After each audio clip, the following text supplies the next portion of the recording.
quick show how to install the reversing thermostatic cartridge. The reversing thermostatic cartridge is used in case the plumber accidentally swaps or switches the hot and cold, cold and hot coming into the rough box. It happens on occasion. So we'll start with removing the existing thermo cartridge.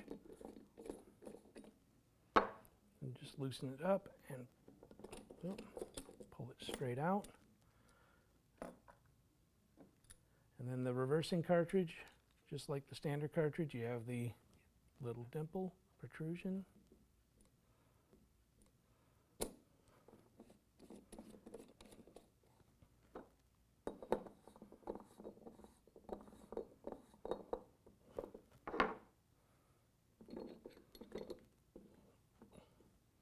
And you're done.